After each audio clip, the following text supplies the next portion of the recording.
الحمد لله رب العالمين، الصلاة والسلام على حبيبنا محمد وعلى آله وصحبه أجمعين. لباسي جياني پیغمبر هودين عليه السلام قشتي نوجه كخواي پروردگار هود عليه السلام نيري بو قومكي. خواي پروردگار لچان شوينك لقرآن بسرهاتي هودي بو باس كردوين وحواري أو لقل قومكي جراويتي وبومان إما هاتوين همو حوار كان ما ناوى ليك يعني نهاتوين بس ليك سورة أبزانين هود بيغمر عليه الصلاة والسلام چي فرموا وأوان چي عن جواب باوتو بلكو هاتوين لچن جيغا هاتوا لقرآن هرهم يمان هناوا وتكاني هودو والله مكاني أوانيش. خايبر قال لسورة عرافة سارتاك باسي هودك عليه السلام فرمي وإلى عاد أخاهم هودا قال يا قوم اعبدوا الله ما لكم من إله غيره أفلا تتقون. أفرمي أي محمد صلى الله عليه وسلم إما باسي هود دبوكين هبو هدواش أفرمي إما باسي هود دبوكين لم قرآنيو بسر هاتكي دبو جارينوا أو يجبريتي لوي كاتك كم جار روي بولاي قومكي باني كردن بخطاب براتي وإلى عاد أخاهم هودا باشان فرمي بيوتن قال يا قوم اعبدوا الله ما لكم من إله غيره داوي لكردن الله بتنها ببرستن باشان فرمي أفلا تتقون آية هول نادن إيوة كسانك متقيبا چونك بهشت بو متقيا كان آما دكراوه وهمو عبادتكيش سرنجامكي أبيت تقوى به جاء وهول بان متقي بنو بچنا بهشتوا أم تقوى إلا همو قوميك داوا كراوا ليه مش داوا كراوا وإخوائي پروردگار فرمي وما خلقت الجن والإنس إلا ليعبدون جنوك إنسان من بو دروس كدوم واحد بن سرنجامي توحيدكش يعني أبيت تقوى به اعبدوا ربكم الذي خلقكم والذين من قبلكم لعلكم تتقون. جابوا أويش داوي تقوى داوي توحيديان ليكا زانين وڵامی قومەکەی چییە؟ ئەگەر کەسێک بانکە بۆ شتێکی خراپ عادەتەن بە خراپ جوابی داتەوە، بەڵام ئەگەر بانکی کە بۆ شتێکی باش هیچ نەبێ بە خراپ جوابی ناداتەوە، ئەڵێ نایە مونایکەم و تەواو. بەڵام ئەم قەومەی ئەو لە بریەوەی کە وەڵامی بنە و خوا بپەرسن بە تاک و تەنهایی و ئەگەر بێت و داواکاریەکەشی جێبەجێ ناکەن هیچ نەبێ سوکایەتی پێ نەکەن و قسەی پێ نەڵێن بە پێچەوانەوە. يكمل شد كدمي عن كردوتيان إنا لنراك في سفاهة وإنا لنظنك من الكاذبين. أما كوايوت قال الملأ الذين كفروا ملأ لزمانوانيا واتدم راستي هوزكيان دم راستي قلكيان قومكي جاء أم كلمة ملأتي لقرآن هاتبه بو كافرقاناتو بو دم راستي كافرقاناتو لجيان نامي بيغمر كان همي برشاو معنا كوي همي فرمي قال الملأ الذين كفروا جاب داخ عمرو ناوانا ولو كساني كإمامة بو خلقية كان كبيشوايدين بيانا لن ملا هم كلمة باجنية بكار بهن ريبويان تاوكو مكتب نكرابو يوا وكو چون لكتابي ميجوي شاري سليمانية تو ماركراوا بإمام وخطيبي مزقوتكاني أنا ود ما مصطا ودوائي كمكتب كرايوا ما مصاي تربيا ابو باني انا ود افني يتردو اي ورده اوان افني كان لا بردنو ما مصا كان دابوان بالتدريج او كسيك ما مصاي خلق الحقيقه وكلما مصاي كان وفيري ما مصايتي بوا ناوي انا ملا وكسوغاتي كدني بي اما شيء اتاتورك بو ودواترها معلماني وكافرقاني تربى دواء روشتن وتيان با او ملائكه ابل ايما بي بالوان بي قيچيكا بري بسر ايما معنا نايتريسا امر خلق دوا ما نكوي ملا كاو كلمه كو جني وا هم بو او كساني كانوش لبشتيوا كان هم بو خوشي چونكه اگرو بانكي بدم راسي كافرغان بي خوشي بي كلا بشدو نيوجكي جابو كلمه جوانيه ويلرا قران باسيغا فرمي قال الملأ الذين كفروا اواني كبرب لا علم لزانز لنا وكافرغانا فرب لعلم زانستي كفر راسخو والله عندها وتيان أي هود إنا لنراك في سفاهة يما واتو وبينين كلا عقل سوكي أجيد سفيه لزماني عربية بمعنى عقل سوق ديت خفيف العقل وكاتك تعريفي كان فرمون هو الذي لا يدري مصالحه ومفاسده الدنيوية والأخروية سفيه كسيك كنازاني اشتباش كان لدنيا تشين واشتخراب كان تشين مصلحتي خوي نازاني نا لدنيا ونا لقيامته يعني كسيكي عقل سوق بو شوي بيلان يكمين شد بو تاوان باريان كروتيان تولا السفاهة بينين وكسيكي سفيهي فاشانوتيان وإنا لنظنك من الكاذبين دعا ويكا بو خوي عيب باريان كر لنا خوي عيب باريان كر هولي أنا دعوة كشي عيب بار كان وتيان إيمتو بدروزنا زاني هود عليه السلام كاتك أما ولامتون دابيني عادة نبي تورا بي هنا خوش بي بلام ببيتشوانو تورا نبي زور بأساني قال يا قومي رويان تيغات ولا كرة أي هوزكم أي قالكم يعني إيو منيج لإيوم كاتك بخزم كسي خوي بانيانك يعني إيو منيج لإيوم ومن نجاتي إيوم فلاحي إيوم ليس بسفاهة يكم تاوانيا رتكاتو كدانا باليوتي أنتو عقل سوكي فرمي والله من عقل سوكي رويتي أنا كردوم وكسيكي عقل سوكي جنيم ووالله مدروك جداتو كبدروزن يانزاني أفرمي ولكني رسول من رب العالمين مني الراهم للآن پروردگاری جهانيانو بو ايوه بو دين تان فيركم بو يري بهشتان بيشان بم ايوه بو شي خوتان ري جهنم تان هلبشاردوا ووالله من نادنا ولقل او خوتان تان منيش لقل خوتان برن بو جهنم أبلغكم رسالات ربي من تنها هول دم يا مكاني خوي پروردگار با ايوه بگينم وأنا لكم ناصح أمين ومن كهاتم بلاي ايوه ام پیامانتان پیگينم بدو صفت هاتم بكاذبنا هاتم بدروزنا هاتم بلكو چون هاتم ناصح بم يعني آموشگاري كربم بوتان تنها آموشگاريم لسرا اوم لسر نية چك هلگرم بلن بقسمكان يابتان كوشم بويا زانيانا فرمون ام قوماني كا بمشي وباس كراون لقرآن خواهي پروردگار داواي جهادي چكي لينا كردون بس داواي جهادي دمي لي كردون كلمة بويا هرشان لينا قابلي واتان لأكم واگر د صلاة بقر مدس اي ووالي كم حكمتان هي وحكم كانتان آوايا وآوا تطبيقيا كم بسرتانا بويا تنها فرمي من ناصحيكم وكو بيغمري صلى الله عليه وسلم كافرمي أمرت أن أقاتل الناس حتى يقولوا لا إله إلا الله محمد رسول الله يقيم الصلاة ويؤتوا الزكاة ويصوم رمضان ويحج البيت أفرمي أمر بيكرا وبجنقم لقل خلقي تا ألين لا إله إلا الله محمد رسول الله ونيج أكن روجو أقرن زكاة حجكا فرمي أمر بيكرا بجنقم لقليان تا وكو أوانا جيب جيئكا جاء هود عليه السلام نخير فرمي ولكني رسول من رب العالمين أبلغكم رسالات ربي وأنا لكم ناصح أمين أفرمي من تنها آموشگاري كريكم بو إيوة لقال وشاك آموشگاري تان بو كم أمينم جابوا إزانيان فرمون همو كسيك كهالا سيبا كاري آموشگاري كردني خلقي أبي أمين بي أمين بي لخويا وأمين بي لدعوة كشيا أمين بي لخويا وأمين بي لدعوة كشيا وكو شيخ الإسلام أفرمي هركسك كداعية أبي دو صفاتي تيابي عالم بالحق علمي بي لباري أو حقوي كايلي شارزابي بيجا مشتي ودواتر رحيم بالخلق برحم بي بسوز بي لقلوانيا كباني أنا كابو دعوك جابويا قدي قدبا هود عليه السلام دو صفاتك تيا يك رسول من رب العالمين دوش ناصح أمين هردو كاني تيا بويا كلمين نصح لسطا صد تطبيق بيبا سريع جاء إنسانك أبي خوي أمين بي لخويا يعني خوي كسيكي تاوان بار نبي وخوي كسيكي في الله نبي هولنا خلق بو خوي بانكا هولنا خلق بو برجوان ديكاني خوي بكار بيني هولنا دعوكي بو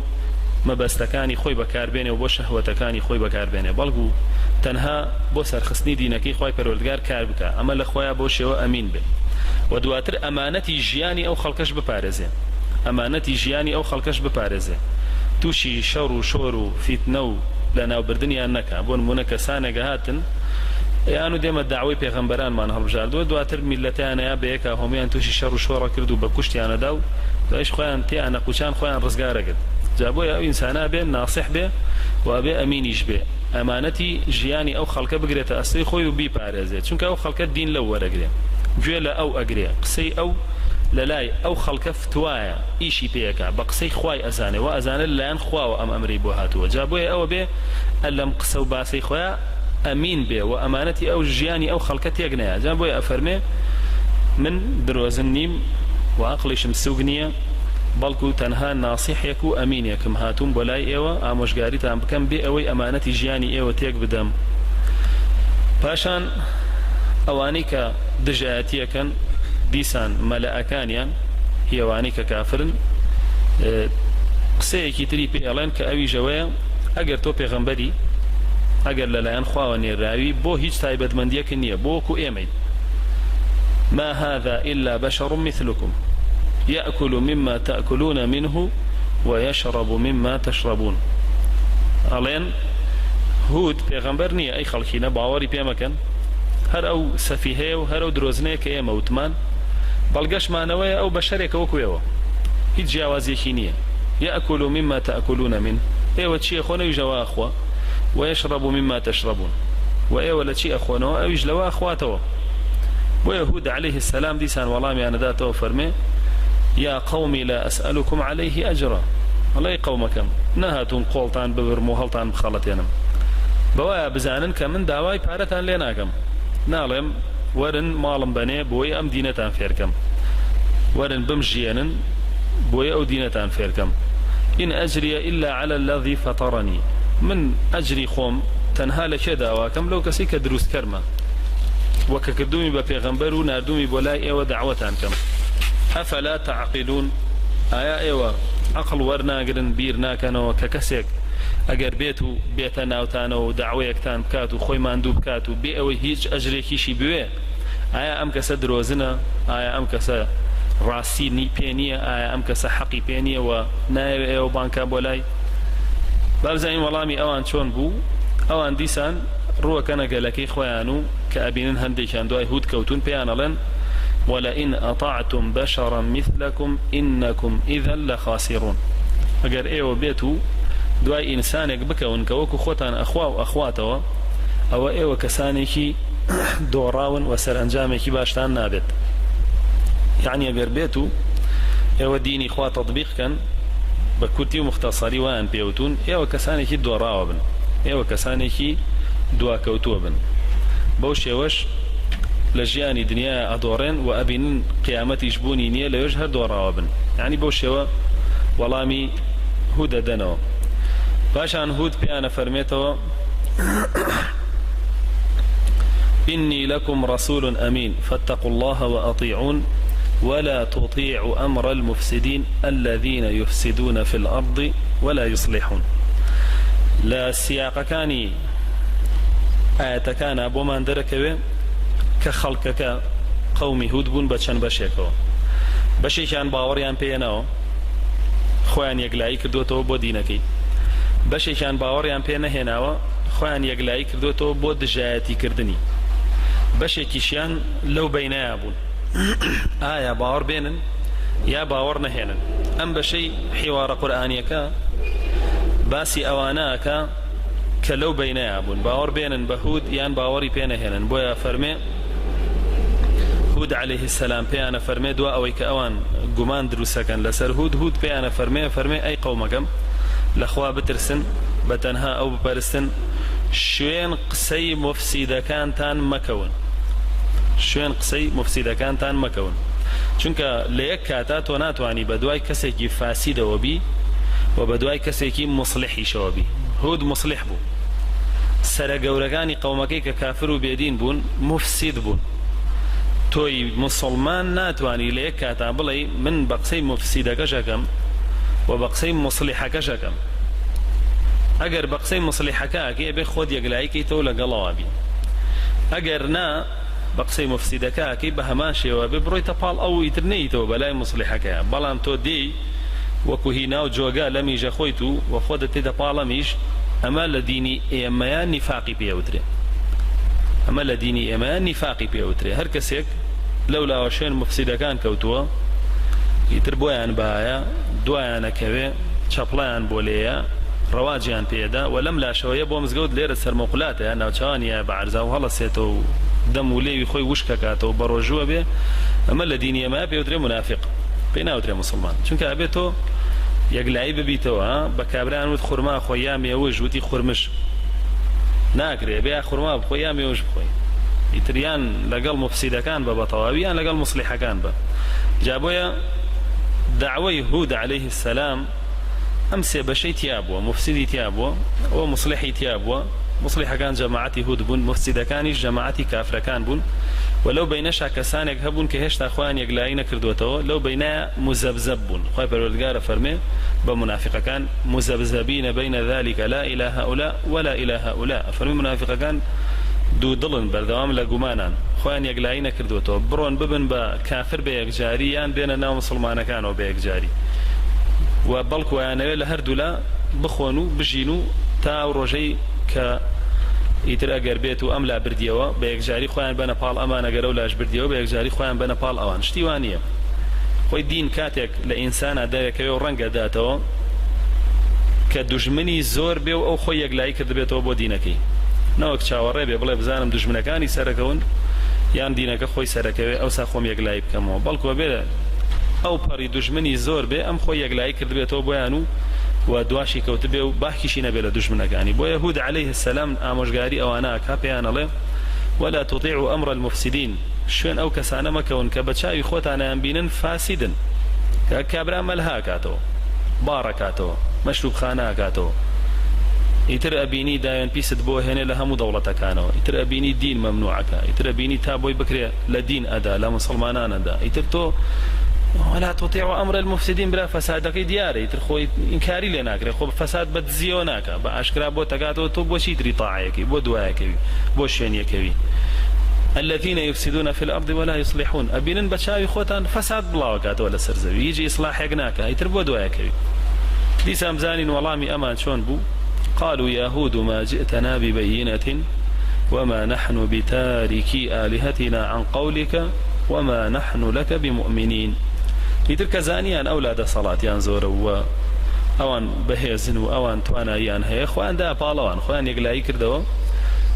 بو دجاتي كردني هود بو يوتيان شي ما جئتنا ببينة دي قد بنها مجاري أمان الله يا هود أي هود أي هود بلام أو بو باري أدبو فرمي يا قومي أي قومكم أو قالك أي قالكم أمان خوان ببرية كان لو هتا بتوانن أيش هتا بتواني هولا دا خوي بخاتو ناو بازني أوانو بكسي خواني خوي بزانه بلام أوان ببيتشوانو هتا بي أوان أو دورة خنو بكسي خواني نازان بو يوتيان أي هود تو هيج دينيك وهيج براويك وهيج بيامك للايان خواب وإيمان هناو هيج بلغيكي شتبينية تا باورت بيبكين وإما هرگیز واز لە بتپەرستیەکەی خۆمان ناهێنین هەرگیز واز لە پەرستنی بتەکانی خۆمان بتە ڕەنگە و ڕەنگەکانمان ناهێنین هەر کەسە و کام ڕەنگەی هەڵبژاردوویتر تازە بە دوای و بتەوا بێ هەرەوا پەرستێن ما جئتنا ببينة وما نحن بتاركي آلهتنا إما أمر نهي هرلا بتكاني خمان ورقدي عن قولك بم كومالق سيك تويكي بومان خوا بپرسنو متقي بنو بخوا داوي أجرتان لنا كمين بم كومالق سهلنا خلطين يدر خوم كومالق سش زريكي داوي لوان بلام أولي خوا ما پرستا وردواي من بكوا بتقي وإيش بو من بكا من معاشك تيمي جيانك تيمي توزيق وجيان موصع باشا كم بلام هود عليه السلام او إلي داواناك على أجري خوش مو توجه قربيت ودواشم بكوي لا قيامتها ولا إخواكما ويا فرمي وما نحن لك بمؤمنين بيرن بهود عليه السلام يما هرگيز باور بتونا هينين إيمان من بور بازو رقيت ونابه فاشان هود عليه السلام هول أدان بيري أم خاطوا كخواي پروردگار چن نعمتي بسر أرجانون بويا خوا بپرستن نوك دواي أمري أو فاسدان بكون كباس مانك فرمي واتقوا الذي أمدكم بما تعملون بترسن سنوري أو ذاتما بزينا كأوهم نعمتي بسر إيوا أرجانوا لو أنتشي أمدكم بأنعام وبنين شانها مالاتي خسوة بردستان وإيوا يوالي كردوا من دالتان زور بيه ومن دالكان اشتيان همويان تمندريج ولش صاغ بن وكباس مان كرد لا درسي بيشوا قومي هود خواي پروردگار تایبەتمەندیەکی پێدا بوون کە لە شولولاریان تون و تۆڵ بێ و بەهێز بن و بژمێننەوە بۆ ماوەیەکی زۆر تەمەنیشیان زۆر بێن و جەنات و عیون ئەو هەموو باخ و بێستانەشی پێبەخشیون بەهۆی ئەو شێوازی ژیانەی کە هەتانە لەسەر زەوی ئەی بەنە سەر ئێوە ئەمانەتان هەمووی هەیە منیش لە چی ئەترسم لێتان ئینی ئەخاف عەلەیکم عەذاب یەومین عەظیم من خەمی خۆمم نییە خۆم تازە ئیمانم هێناوە ڕزگارم ئەبێ ئینشاءالله خوای پەروەردگار لە سزا ڕزگارم ئەکا بەڵام بەخوا لە ئێوە ئەترسم وەرن شوێنە و فاسیدانە مەکەون ئەترسم بەهۆی ئەوانەوە لەگەڵ ئەوانە حەشر بکرێن و لە پشتیانەوە بێن لە قیامەتە و ئەو سزایی خوای پەروەردگار بۆی داناون توشتان ببێ